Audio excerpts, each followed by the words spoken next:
Hi, everyone, and welcome to another edition of What Drives You. I'm Stan Windhorn. We do not have a guest today. It's just Carl and I, but I think we've got some cool things to talk about because, Carl, you just had kind of a unique experience. You got to meet, I don't know, maybe hero is too big of a word, but someone who you know from a YouTube channel, but someone that you admire and respect. And I think it's worth talking about because you took the steps you needed to take to actually get to meet this guy. So I'm gonna leave it there. Why don't you tell the story? I know you were in Vegas, but kind of tell everybody what happened. Yeah, so for I don't know, 3, 4 years, I have been trying to reach out to this person via social media. And he's commented back and forth. This is mostly via Twitter, by the way, or X as it's now called. But I've watched his many of his videos. He's a young guy. His name is Brad Owens. He is truly one of my YouTube heroes from the standpoint of his early beginnings. He's got over 700,000 subscribers. He has over 300 videos, and now he's an ambassador for the World Poker Tour. So, how this all shakes out, and Stan, I know you've had some celebrity sightings. We'll talk about in a little bit, but maybe sightings is weak. Interactions, hangouts, but Yeah. so last week I was in town. I was bouncing through for some work stuff. Carl, I don't mean to interrupt, but is that his YouTube? Is it about poker? Because I know you enjoy playing it. Is Yeah, that what his whole thing was on? yeah. His most of his whole entire thing is teaching you how to play Texas Hold'em poker. That's Okay. basically the core of it. All But right. he is, and I'll break it down a little bit more in depth. So it just goes to show this is going to focus a little bit on my efforts to reach out to somebody, which I think anyone can do, right? And also, it's going to talk about just fate or God or whatever you want to call it in how this whole scenario shook out. So it was last week. I'm on the road. It's after hours. I don't know, end of the day, and I am just exhausted. So I'm debating whether should I take a nap because I'm going to meet some friends for dinner, or should I just power through. I had gone to the gym, but I'm like, okay, let me check and see. I had texted Brad the day before, and just so everyone has some context, every time I go to Vegas, there's a couple, three people. Vegas Matt is a big YouTuber. Graham Stefan, big financial YouTuber, he's in Vegas, and Brad Owen. So I Yeah. always text them, just say, "Hey, I'm in town. Where are you playing?" Because they're always buzzing around the strip stand and at these different casinos, so they don't mind telling you they're in public, right? They like having subscribers and people kind of just show up and add some buzz to their activity. So Okay. I had texted him the day before or tweeted him the day before, and I'm like giving up basically because again, what are the odds of him being in town? By the way, he's the guy that I've talked to you many times about. Him and some partners have a poker room in Austin, in your hometown, so we need to Hmm. check that out as well. And that's the other thing that just again for context, when I do go to Austin to visit you, sometimes I will ping him there and say, "Hey, Brad, you in Austin tonight?" And no, he'll respond pretty quickly. In this instance, it was a day later, but he's like, "Hey, I'm going to be at the Encore." Actually, he said the Win for the next hour or so if you want to buzz over. And I was like, "Holy crud!" So I get myself together, I get over there, and I have no idea what I'm doing. And you and I played many nights of poker together in Austin at a little poker club at a local establishment. So I'm used to playing live poker, at the Zingers Club. Yeah. Actually, I never played. I don't. I'm a blackjack guy. I don't get poker. I Um, All right, my I mistake. I might. thought you I had think I played with went us. one time to watch you guys, but yeah, I know what you're talking about. Okay. So anyway, I played a lot of live poker, never for real money. It's always for like a dinner voucher, a drink voucher, whatever. So and I played online quite a bit. Again, no real money, no nothing to lose. So I go to this uh win, and I I get to the poker room. It's actually in the Encore, and I see Brad there, and I'm like, okay, there's a seat next to him. What do I got to do? So I'm literally clueless as to how this all works. So you've got to buy in for a certain amount. He's at a 5-10, which means, for those of you who don't know poker, $5 is the small blind, $10 is the big blind. So that's how the game starts. You're in, if you want to see cards or continue playing, you're in for, you got to match the big blind, which is $10. So again, not a lot of money, but you could buzz around the table and be out a couple $100 real quick. So she goes, yeah, you can get in that table. Here's the buy-in. I got to run to the ATM, get some money. And I get 2 seats away from him. And on my way to my seat, I'm like, hey, Brad, Carman Carl, which is my Twitter handle and my LinkedIn handle. Some of my social media is old from the Carman Carl stuff. Again, we're in the car business. And he's like, hey, glad to meet you. And he was kind of cold. So my first interaction with him, and we'll talk about some of this too, Stan, was like, wow, he told me he's here. He said, come on over. And he just like kind of brushed me off. So I sit down and we're playing, and I'm trying not to be like weird about it. I'm actually playing the game because I'm actually putting money into play. And I see he's totally immersed in something on his phone. He has 2 phones. He has a phone that he's recording every hand, like he puts it up against a rail and has it like, if you look at his videos, anyone will know, you'll see that. And then he has another phone that I feel like he's, jingling or texting someone. So I'm like, how is this guy even focusing? Anyway, she comes over, the hostess, and says, hey, this is a must move table, which means there's another table next door that they always want to keep full. And I'm looking over there, Stan, and those are like pros. Like those are like, they've been there for hours. They're pros. Yeah. And literally within 5-10 minutes, Brad's like, all right, I got to go. So they move. And I'm like, you got to be kidding me. I just hustled over here. So now I play a little bit, and I'm actually winning some money with these there's a couple pros at our table and a couple newbies, but I have a little tiny bit of money and they got stacks of chips. So I'm just trying to hang in there long enough. And another few rounds, like 4 or 5 people leave. Anyway, she's like, hey, you're at the must move table. And she whispers to my ear, very nice lady, I can sit you next to Brad. And I'm like, holy cow. So now I'm at the main table sitting directly next to him. And again, he's a little engrossed in his phone. I'm like, man, oh man, what is this guy doing? Well, come to find out, he finally looks over at me, Carl, so glad you could join. Just so you know, I'm in a final table on this online game. So he's literally in a big online game on his phone while playing this cash game at the table. So he's not ignoring you. You caught him at a time when he was really focused on other things. He's a machine. So he asks me about my family, and he asks me, where I live. Just now we're talking, right? So two of my one, I had 2 goals. I wanted to meet him, see him in action. I really didn't have a huge intention of playing, by the way. And then the third thing is I wanted to get in a couple hands with him, right? So a couple of the hands, again, there's I think 8 or 10 people at the table. Couple of the hands, it's just me and him head to head. And both times he beat me handily, and both times I had a really good hand. So he's good. And I mean, these, again, like I said, half the thing was professional. So the lesson for me was, don't give up.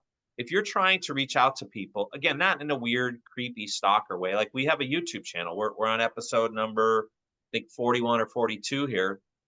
And we're trying to meet people. We're trying to see what drives people. And Stan, one thing that he said, which rings true to what you and I have talked about many times, is he said one video, one episode. And so I challenge you to watch one. I'll send you a good one. 20 to 25 hours to edit that one video. Now, when you see his video, so he only does one a week. When you see his video, the voiceover that he puts behind this whole thing and the editing is unbelievable. The guy's he was going to be a lawyer or accountant, something very smart and very long schooling. But he is an educator, man. He teaches you the game. He teaches you his mindset. He teaches you risk. He's got all the math. I mean, the guy's a freaking Rain Man genius as far as I can tell when it comes to math and poker math, if that makes any sense. Okay. So So don't give up. So the moral of this story is you've wanted to meet him. You finally got an opportunity to do it. It was a little disappointing at first because he was focused on something else, and then you had a great interaction. Yep. And the funny part was when he won me money, he had told me that he was over here because you know this, Stan. If people who aren't Vegas people, Steve Wynn and the Wynn Hotel and the Encore Hotel have the nicest shopping probably in all of Vegas. These little hallways where you go down with all these fancy stores. Well, he had, because he's a newer father, and the next day was Mother's Day. He had bought his wife a really nice gift. And I said, "Well, now with the money that you won from me, you can go get her a nicer gift." He goes, "Well, I already bought it, but man, maybe I'll go exchange it and upgrade it." So we laughed. And then he beat me again. I'm like, there you go. She got even a nicer gift. So again, just once he got, because he won the tournament he was on, right? Online. He played a little bit more, wanted some money from our table. And he's like, "Hey man, I gotta go. I told my wife I was only gonna be out for a couple hours. And here I am. So nice to meet you." So I am going to be on a future episode of Brad Owen because he whipped my butt, and he's very cordial about if subscribers or fans come out, he'll kind of do a shout out to him, especially if he beats your butt. He'll put it out there. So I mean, I'm literally 2 feet away from him, and he puts the camera right on me. So I'm probably going to be the laughing stock of the internet, YouTube poker community. But hey, he's a good kid. So overall, it was a good experience with you. And I think what you're trying to get across is that if you wouldn't have taken the chance to reach out and gotten yourself up when you were tired, you would have never had the chance to spend that time with someone that you really admire. Correct. Correct. And I told him, he was an inspiration to me in regards to YouTube from the standpoint of he just powers through and started it around COVID time, had, a couple hundred subscribers. And now he's taken it. I mean, Stan, he's literally an ambassador for the world's largest online poker community and live games too, World Poker Tour. He's partners in that place in Austin, as I shared. I think they're opening another one. I heard a rumor. I didn't ask him about that. But again, don't give up. Keep trying. I mean, don't be weird. I mean, I was a player, right? I told him we had a YouTube channel. Told him I had a couple partners, a couple co-hosts in that project, and we were. I think at first he didn't believe me, but I'm like, yeah, I think we're at like 40 episodes, and he was like, whoa, okay. And we're trying to do them efficiently and with the least amount of editing possible, which I know sometimes frustrates you as a perfectionist and a videographer. But again, think about at each one of these conversations, again, it's a little simpler because we're just talking.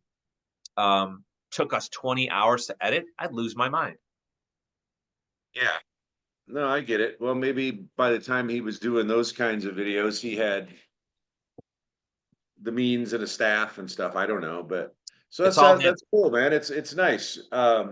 It's nice when you get a chance to meet someone that you admire and get to know them a little bit as people. Yeah. Um, And I know you've had a couple instances like that. I mean, for those of you who don't know, Stan had his own TV show in Las Vegas, Los Angeles, Southern California. So it he wasn't got, in Los Angeles. It was in Orange County. dang it, Orange Those are County. two different places in California. Close enough. Close enough. Patch. Yeah. Anyway, Yeah. Go ahead. well, no, and I think you've told me a bunch of stories, and you, if you go to Stan's channel, which I think is just simply Stan Windhorn, you could see some of the people he's interviewed over the years. But the one story that really rings out to me, which I think is amazing because she's one of the biggest stars in the world, is your Jennifer Lopez interaction and story. Yeah. I have had probably more than my fair share of encounters, conversations with celebrities over the years. And I think if I were to give anybody advice about this, if you meet someone that you admire like that, my advice is to approach them and treat them like a normal person. Because guess what? Even though they're famous, they're still just a person. if you do the opposite of that, let's say you meet someone that you really like and you go up, oh my gosh, it's you. I can't believe it. Can I have your autograph and all this? You are putting them on a pedestal, which forces them then to talk down off that pedestal towards you. My experience is, with very few exceptions, if you just talk to them like they're just a normal person and not get all crazy about it, they treat you like a normal person too. In fact, the you brought up the Jennifer Lopez thing. That one was a little unusual, but I got to spend basically the weekend at her house. I was asked to come and help put together a party for her manager, Benny Medina. He was really into a show called The Tudors, so they wanted to do a medieval themed party. And, when I got there, it was 10 o'clock at night, and my friend who she was dating at the time met me at the door and took me through this obviously really amazing house. And she and Leah Remini, who's one of her good friends, and a couple other people were in this big dance studio that she has there at her house. And they were just kind of sitting up against the wall of mirrors there in very, very casual sweatpants kind of clothes, but they were working on a um, dance to do for the party that I was there to help put together. But she got up and she just walked up and she said, "Hi, I'm Jen." And I said, "Hi, Jen, I'm Stan," and shook her hand. My point is, I was like, "I know who you are. You're Jennifer Lopez." And like I said, I spent a couple of days there putting this party together and got to hang with her, and it was a really cool experience, and it was really fun for me to work with someone who's as professional as she is. There was one instance when we were kind of planning out what we were to do for this, but I watched her go into character. And I'm like, okay, there's a reason why this person is a movie star. It was really an interesting thing to see. But I've had plenty of other encounters and things like that. And I think it's okay to let the person know that you admire what they do. But if you just treat them like people and not something else, then you get that in return.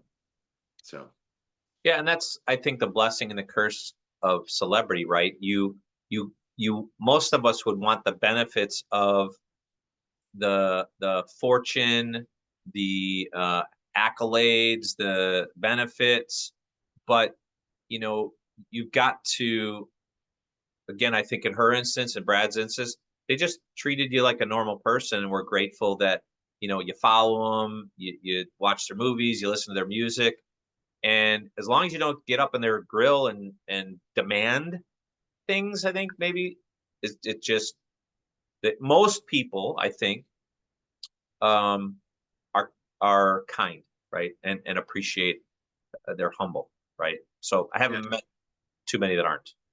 I got another story I want to tell you, and I may have told you this one before, but this is one where I learned a lesson um, that came kind of around full circle in a way. But I was just out of college. I was living in Miami. Do you remember an old TV show? It was called The Battle of the Network Stars, where they had the three different networks at the time, and the stars from the shows would have like a mini Olympics. Well, they were shooting one of those at the beach, only this one was for athletes. And so my friend and I just happened to be there that day, and there was all of these famous athletes. It was the first time I ever got to meet Evander Holyfield, which I've done a few times, but there was just all these football players and boxers, and we were just going around and saying hi and shaking their hand. I actually got to throw the football around with Ahmad Rashad for a little while. That was kind of fun. He saw me with the football. He goes, "Hey, throw it here." Funny part about that is I threw a perfect spiral to him and he dropped it. But anyway, Bruce Jenner was there. It wasn't all that long after he was the world's greatest athlete. And I just went up and I said, "Hey, Mr. Jenner, I just wanted to say hello." And he shook my hand and he said, "Well, what's your name? What do you do? What brings you out here today?" In other words, he took, I don't know, maybe 90 seconds, a couple minutes to actually ask me some things about me, and was just so incredibly gracious. And it had an impact on me. So back when I had the TV show that you had mentioned, Not that I was ever of that kind of celebrity, but there were, it got seen a lot in Southern California. And so there would be times when people would come up to me and go, "Oh, you're the guy on Channel 3 or whatever." And I always remembered how Bruce Jenner had treated me, and that's the way I always tried to approach people who came up to me. In fact, it's even on that video you mentioned earlier, but I ended up with that show, ended up getting to interview Bruce Jenner uh, years later. And it was kind of nice for me to be able to share with him how he had impacted me with his kindness. So that's kind of how it came around full circle. It was cool. I'd love to see that tape. You see me talking to him on that YouTube, that video resume one. I mean, you don't hear the interview, but you just see me talking to him. Yeah. Oh, that'd be cool. And same with Brad. I mean, Brad, I said to Brad in our, kind of our parting words, I said, love to have you on our channel. Right. I haven't seen a ton of other outside interviews, again, because he's got at least one little kid whose son's named Henry. So I told him that, my Okay. story about both grandpas being Henry, and that's my middle name. So he kind of laughed with that. So again, the friendly banter at the table, even the guys who were at the end of the table who know him and play poker with him a lot, they were just razzing him and teasing him about, because he's constantly filming everything. Right. And the guy's just a worker. So, I mean, yeah, it's, Let me ask you something. It sounded to me like you handled yourself the way that I would recommend if you meet somebody that there, but did you have any of that? I'll use the term feel inside. Did you get really excited inside? um, yeah, I mean, when I first saw him there, I mean, all his episodes, you kind of see him out and about, and he does film himself a little bit. So it wasn't out of the norm. And this is where it's kind of interesting how when you have a celebrity who's on video a lot and you feel like you know them, it was kind of this weird dynamic of I feel like I know this guy because he shares, hundreds of hours of his life online and has these conversations like you and I are having. Um, but it was exciting to know that I could play at the same table. And then when I really got excited, and it was real, like when she's like, "I'm going to sit you right next to Brad," I was like, "Uh-oh, crap! Now I got to come up with something." But really, I would think I was the second oldest person at the table, so it was kind of Yeah. like I was playing with some young guys, college buddy, college guys. So yeah, it was a weird dynamic, interesting Well, dynamic. that is one of the dynamics. When you do meet someone who is famous, you feel like you know them. You've seen them in the movies, you've seen them on TV, whatever it is. So you kind of feel like you know them, but remember the dynamic is they've never met you before. So there's that weird dynamic. But yeah, out of all the encounters I've had, the one time where and I hope you can probably see it on my face, but I hope I didn't go too crazy, is when I got to meet and interview Magic Johnson. But that was one of the few times where I really was like, "Oh my gosh, this is Magic Johnson standing right in front of me." But most of the time, it's just like I said, you just treat them like people. Yeah, yeah, I had that same. And again, this for those of you who don't know, I Stan and I are both basketball lovers. We love to play. We love to watch. Stan was very more competitive than me in his younger days. I just was more of a hobbyist. But when you get to meet your legend, like I got to run into Michael Jordan at the gas station here in Chicago, and because I was parked and he came like opposite of me, Stan, in his slant nose Porsche, and I heard, probably 3 seconds before, this loud, somebody was rocking some music, pulled up, and it was him. And he was 5 feet away from me, and I just did not know what to say. And I'm like, now we're both at the gas pump, right? So we're not going to be there forever. And all I could come up with was good luck tonight. And he was like, thanks, man. Doing our best, blah, blah, blah. And he left. But Yeah. I Well, didn't go over him. I didn't try. And this is before cell phones where you could take pictures all over the place. But yeah, it was just a cool little thing, and memory for me, and really it was just me and him. So there's nobody else. He was in shorts and a tank top. Probably just came from the Berto Center, which was right around the corner. So yeah, Pretty cool. Pretty Yeah. cool. Well, thank you, Stan, for sharing your J-Lo experience. That was a great story, and I do remember the Miami story with Bruce Jenner.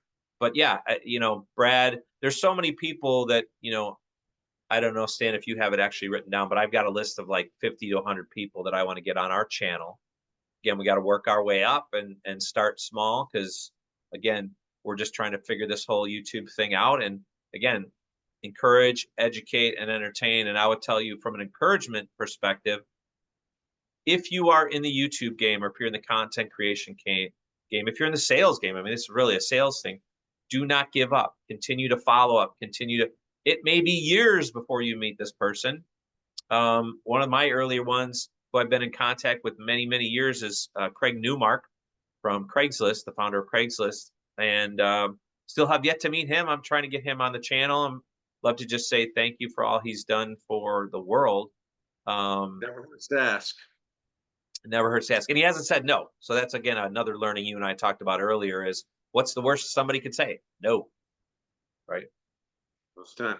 Well, cool. So, we normally end these with words of wisdom. I've been kind of giving mine the whole time. Do you have any last words of wisdom thought along this topic? Yeah, I mean, I would just say my words of wisdom in this scenario is don't give up. Just keep trying. Be polite, professional, consistent.